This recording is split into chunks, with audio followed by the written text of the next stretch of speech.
Success leaves clues. For over 40 years, I've studied the people who get what they want out of life, the ones who build remarkable businesses, create wonderful families, and live lives most only dream about. And you know what I found? The principles that work haven't changed since ancient times. What separates the successful from the unsuccessful isn't luck, background, or even talent. It's understanding and applying a handful of simple but powerful ideas day after day, year after year.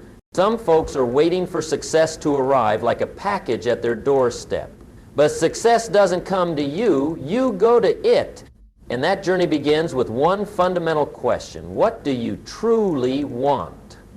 Most people never take the time to answer this question honestly. They live by accident instead of by design. They settle for what life hands them instead of creating what they desire. I'm going to share with you today the principles that can transform an ordinary life into an extraordinary one. Not because I'm special. I started as a farm boy from Idaho with more excuses than opportunities.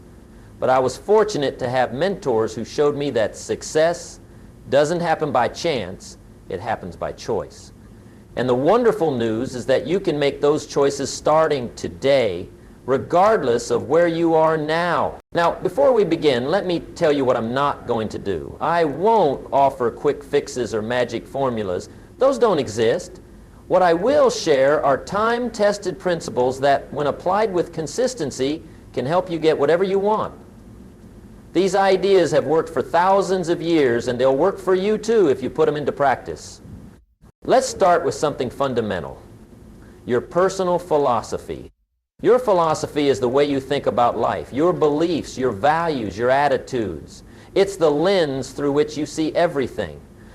And it's the single most important factor in determining what you get out of life.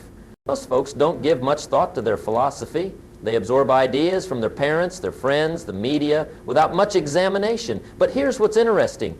Your philosophy creates your attitude. Your attitude creates your actions. Your actions create your results. And your results create your life. So if you want to change your life, you've got to start by examining your philosophy. I remember meeting a young man who complained about his financial situation. He said, "Mr. Rohn, I'm always broke by the end of the month."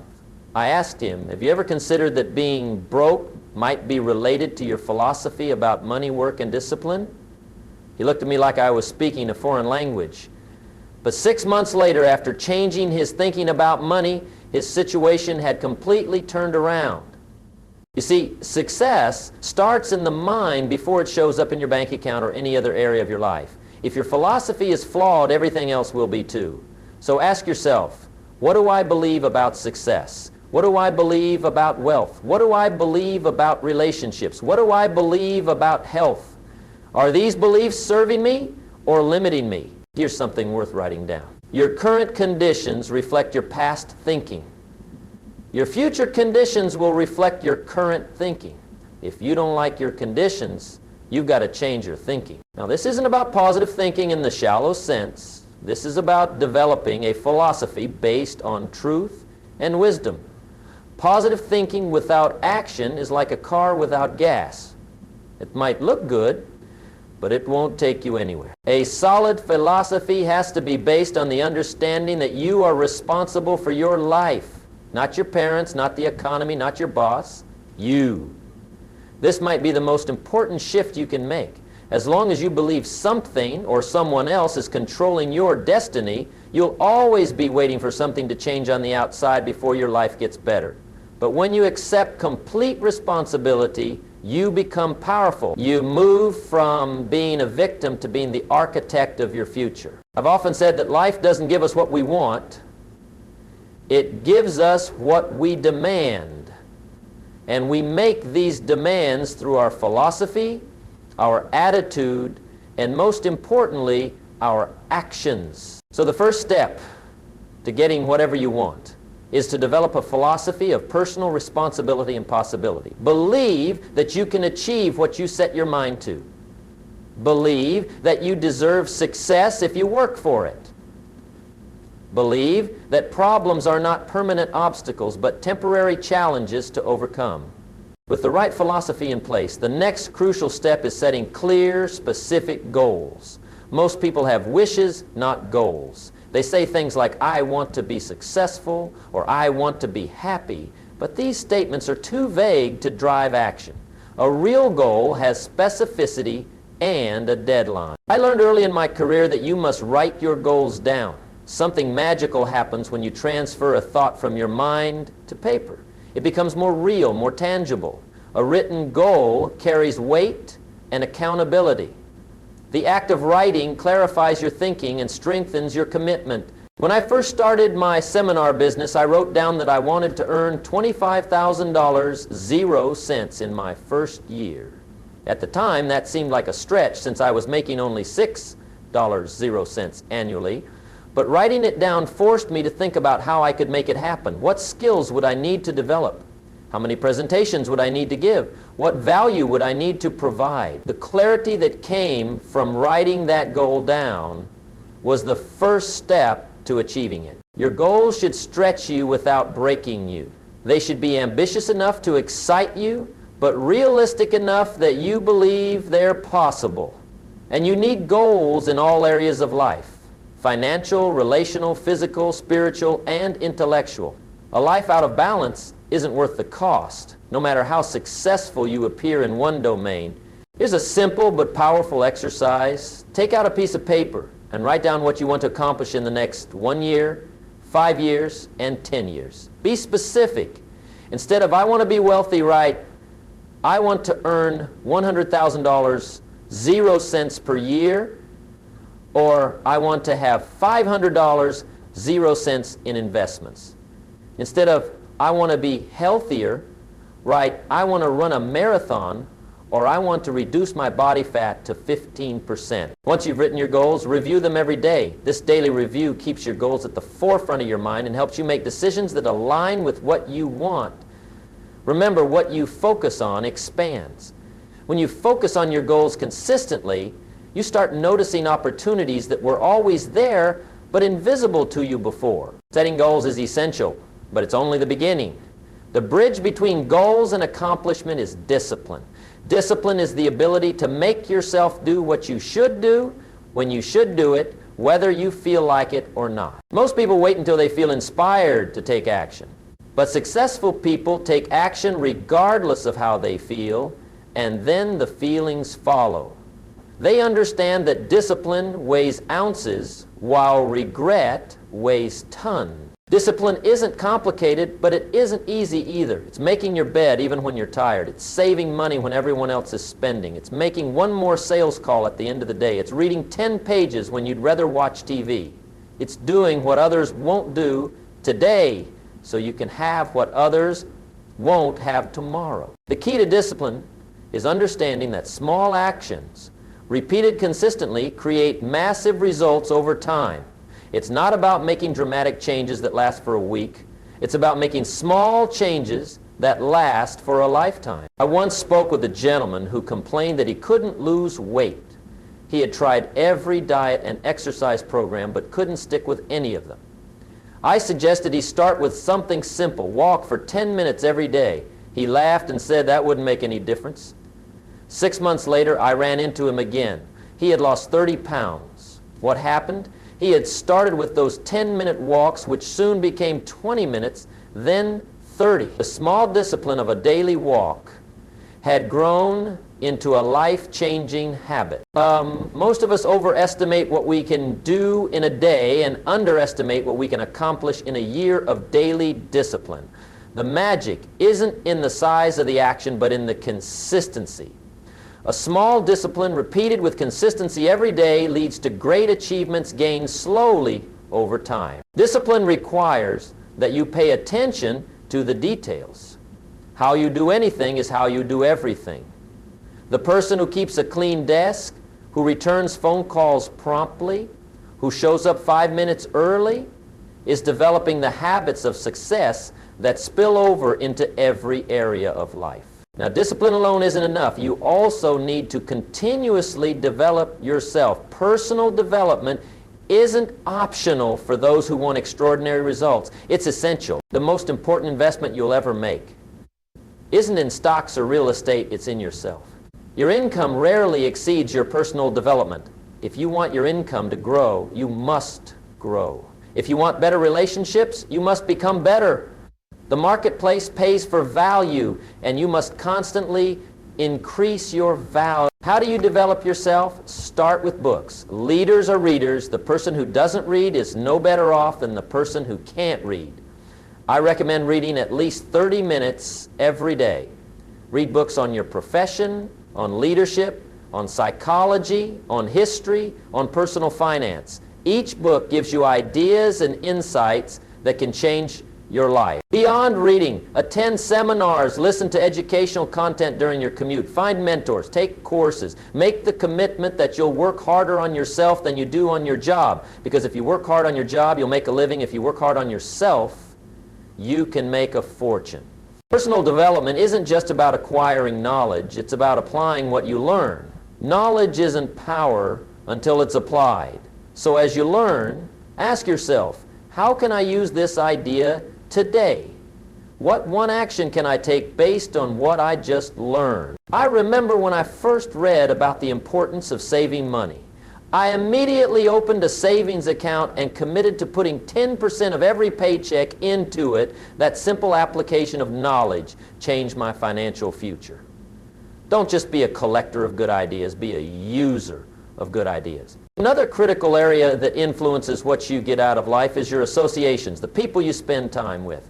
There's an old saying that you're the average of the 5 people you spend the most time with. Your income, your attitudes, your habits, even your vocabulary tends to mirror those closest to you. Take a look at your current associations. Are these people lifting you up or pulling you down? Do they encourage your dreams or pour cold water on them? Do they have the kind of success you want, or are they struggling with the same challenges you're trying to overcome? I'm not suggesting you abandon old friends, but I am recommending that you consciously seek out relationships with people who are where you want to be. Find mentors, join masterminds, attend events where successful people gather. Even if you can't meet them personally, you can associate with great thinkers through their books and recordings. One of my early mentors told me, if you want to be successful, find someone who has achieved the results you want and copy what they do. Success leaves tracks. You don't need to reinvent the wheel. You just need to learn from those who have already built the vehicle you want to drive. Also, be mindful of negative influences. Some people are like crabs in a bucket. When one tries to climb out, the others pull it back down. These people may not wish you harm, but their own fears and limitations cause them to discourage your growth. You might need to love some people from a distance if their influence is holding you back. Your associations don't just influence your thinking, they provide opportunities. The right relationship at the right time can open doors that would otherwise remain closed. That's why networking isn't just a business activity, it's a life skill. Now, all the philosophy, goal setting, discipline, personal development, and associations won't amount to much without the next critical ingredient, massive action. Knowledge without action is wasted potential. Goals without action are just dreams. You must be willing to do what it takes to turn your vision into reality. Most people fail not because they lack knowledge, but because they lack the courage to act on what they know. They're waiting for the perfect time, the perfect plan, or the perfect circumstances. But here's the truth. There is no perfect time. There are only opportunities taken or missed. Taking action means moving forward despite fear. Everyone feels fear when stepping into the unknown or attempting something significant. The difference between successful people and others is not the absence of fear, but the willingness to act despite it. I've seen countless individuals who knew exactly what they needed to do to improve their lives, but couldn't bring themselves to do it. The sales manager who knows she needs to make cold calls, but finds every excuse to avoid it. The entrepreneur who knows he needs to launch his product, but keeps tweaking it endlessly. The person who wants better health, but never gets around to exercising. The cure for this inaction is simple, but not easy. Do the thing you fear, and the death of fear is certain. Each time you face a fear and take action anyway, you grow stronger. The action itself builds confidence, which makes the next action easier. Start with small actions if necessary, but start. Don't wait until you feel confident to act. Act and confidence will follow. Don't wait until you have all the answers. Move forward with what you know now, and more will be revealed along the way. I often tell the story of how I gave my first public talk. I was terrified, my hands were shaking, my mouth was dry, and I was certain I would fail miserably. But I did it anyway. It wasn't great, but it wasn't as bad as I feared. The second talk was a little better, and the third better still. Now, after thousands of presentations, what once caused panic has become a source of joy. But none of that growth would have happened without that first trembling step. Taking action also means being willing to fail. Failure isn't fatal. It's feedback. Every successful person I've ever met has a story of failure, usually multiple stories. They didn't succeed because they never failed. They succeeded because they didn't let failure stop them. When you take action and things don't work out as planned, ask yourself, what can I learn from this? How can I adjust my approach? What's the next step I can take? This turns setbacks into stepping stones. Remember, too, that action without direction is just motion. Your actions should be guided by your goals and values. Ask yourself regularly, is what I'm doing right now moving me toward what I want? If not, it's time to course correct. Even with massive action, you'll face obstacles and challenges. This brings us to another crucial principle: persistence. Persistence is the ability to maintain action regardless of your feelings or circumstances. It's the quality that allows you to continue moving toward your goals even when the path is difficult. Life will test your commitment. You'll face rejections, setbacks, and failures. There will be days when it seems like nothing is working. These moments don't define you. Your response to them does. I've found that life operates in seasons. There are seasons of planting where you work hard with little visible result. There are seasons of growth where your efforts begin to show promise. There are seasons of harvest where you reap the rewards of your labor, and there are seasons of winter where things seem dormant or difficult. The key is to understand what season you're in and do what that season requires. In planting seasons, focus on consistent action. In growth seasons, nurture what's developing. In harvest seasons, gather and enjoy the fruits of your labor. And in winter seasons, reflect, plan, and prepare for the next cycle of growth. Persistence doesn't mean blindly doing the same thing over and over. It means maintaining your commitment to your goals while being flexible about your methods. If one approach isn't working, try another. If one door closes, look for another to open. But never lose sight of where you're going. I remember speaking with a woman who had been trying to start a business for years. She had faced numerous setbacks. Funding fell through, partners backed out, market conditions changed. But each time, instead of giving up, she adjusted her plan and kept moving forward. When I met her, she was finally running a successful company. What made the difference? She simply refused to quit. She understood that failure is an event, not a person. Persistence is strengthened by purpose. When you have a clear why, you can endure almost anyhow. So connect your goals to your deeper values and aspirations. Why do you want financial success? Is it for security, freedom, the ability to help others? Why do you want better health? Is it for longevity, energy, being there for your family? The stronger your why, the more persistence you'll have when challenges arise. Now, there's another dimension to getting what you want that many people overlook: creating value for others. Success isn't just about what you get, it's about what you give. The marketplace rewards those who solve problems and meet needs. This principle applies whether you're an employee, an entrepreneur, or anything in between. Your income is directly related to the value you provide. Want more money?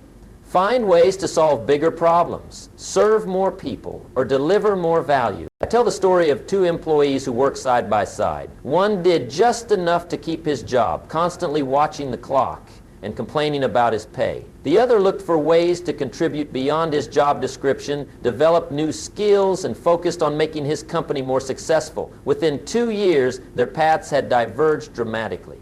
The first was still in the same position with the same complaints. The second had been promoted twice and had doubled his income. The difference wasn't luck or favoritism, it was value. One was focused on what he could get, the other was focused on what he could give.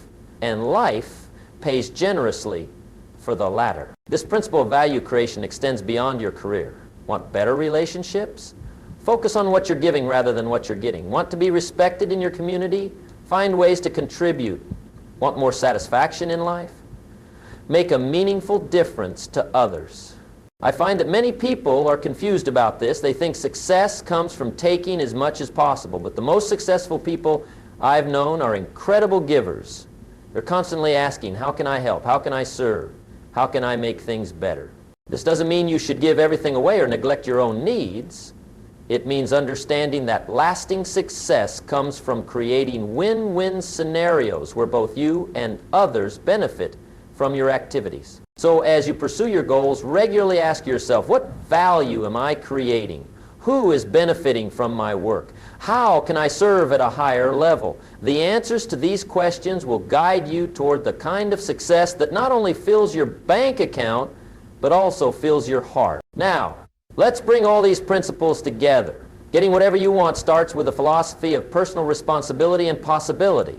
It requires setting clear, specific goals and writing them down. It demands the discipline to take consistent action, even when it's difficult. It calls for ongoing personal development to increase your value. It means surrounding yourself with the right people and influences. It necessitates massive action despite fear and failure. It requires persistence through all seasons, and it depends on creating genuine value for others. These principles aren't complicated, but they aren't easy either. They require intention, attention, and consistent application. They demand that you become more than you currently are in order to have more than you currently have. But here's the wonderful news. You can start applying these principles today, regardless of your current circumstances. You don't need special connections, an advanced degree, or a large sum of money. You just need to decide that from this day forward, you'll live by these principles. Begin with your philosophy. Decide today that you are responsible for your life and that you can achieve what you set your mind to. Write down your goals for the next year, 5 years, and 10 years. Commit to one small discipline you'll practice daily. Choose one book to read or course to take to develop yourself. Identify one positive relationship to nurture. Take one action today toward your most important goal. Decide that you won't quit when challenges arise. And look for one way you can create value for someone else. These steps aren't dramatic, but they are transformative when applied consistently. Day by day, decision by decision, action by action, you'll move toward whatever you want. And one day you'll look back amazed at how far you've come. Remember, success isn't about luck or circumstances, it's about choices. Every day, you're either moving toward your goals or away from them. Every decision either supports your aspirations or undermines them. Choose wisely, choose consistently, and you can have whatever you truly want. I began by saying that success leaves clues. Now you have the clues. Not just ideas you've heard, but principles you can apply. The question isn't whether these principles work. History has proven they do. The question is, will you work these principles? I challenge you to take what you've heard today and put it into practice. Don't just listen and agree. Listen and act, because in the end, it's not what you know that determines what you get out of life. It's what you do with what you know. Your future is created by what you do today, not tomorrow. So start now. Start where you are. Start with what you have. Don't wait for perfect conditions. Create improved conditions by taking action. Each step forward creates momentum, builds confidence, and brings you closer to whatever you want. You have within you, right now, everything you need to get started. You have the ability to think, to plan, to act. You have the capacity to learn, to grow, to persist. You have the power to choose your thoughts, your words, your actions. And these capabilities, when directed toward clear goals and guided by sound principles, can help you get whatever you want. The choice is yours. You can continue as you have been, accepting whatever life hands you. Or you can decide today to take control of your destiny. You can choose to live by design rather than by default. You can choose to apply these principles and transform your life. I hope you'll make that choice, because the world needs what you have to offer, and you deserve the joy that comes from living your best life. Remember, the past does not equal the future unless you live there. Today is the first day of the rest of your life. Make it count. Go after whatever you want with passion, persistence, and purpose, and don't stop until you get there. Thank you.